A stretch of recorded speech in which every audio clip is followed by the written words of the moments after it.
पुण्यातील लोहगडावर एखाद्या बॉलिवूड थ्रिलर सिनेमाच्या कथेप्रमाणे ही अत्यंत धक्कादायक घटना घडली आहे। एका 20 वर्षाच्या तरुणीने प्लॅन करून भावी पतीचा काटा काढला।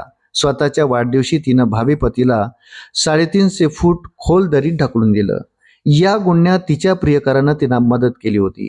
गुन्हा लपवण्यासाठी तिनं अपघाताचा बनाव रचला, पण पोलिसांच्या चाणाक्ष नजरेतून तो गुन्हा लपला नाही। अखेर सियाचं पितळ उघडं झालंच, मात्र घडलेल्या प्रकारामुळे कुटुंबियांना प्रचंड धक्का बसला आहे। मृत केतन अग्रवालच्या वडिलांनी सियाविषयीचा खळबळजनक दावा केला आहे। सिया गोयल आणि केतन अग्रवाल यांचा विवाह नोव्हेंबर महिन्यात होऊ घातला होता। त्यांच्या कुटुंबियांनी हे लग्न ठरवलं होतं, पण अचानक दोन्ही कुटुंबावर एक आघात झाला। केतनचा लोहगडावरील दरीत कोसळून मृत्यू झाला। वरवर पाहता तो अपघात वाटत होता, पण आता केतनच्या मृत्यूचं गूढ उलगडलं आहे। केतन पाय घसरून दरीत पडला नव्हता, तर त्याला दरीत ढकलण्यात आलं होतं। अत्यंत थंड डोक्याने केतनची हत्या करण्यात आली होती। दरम्यान सियाचे चेतनसोबत नोव्हेंबरपासून प्रेम प्रकरण सुरू होते। लग्नाच्या अगोदरपासून हे दोघेही फिरत होते।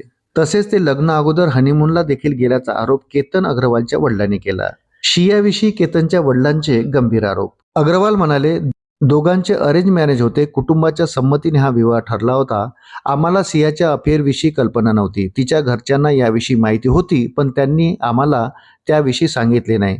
त्यांच्या मुलीच्या एक नाही तर अनेक भानगडी आहेत याविषयी परिवाराला माहीत होते। मात्र लग्नानंतर हे सगळं बंद होईल म्हणून त्यांच्या घरच्यांनी मुद्दाम लग्न करत आमची फसवणूक केली।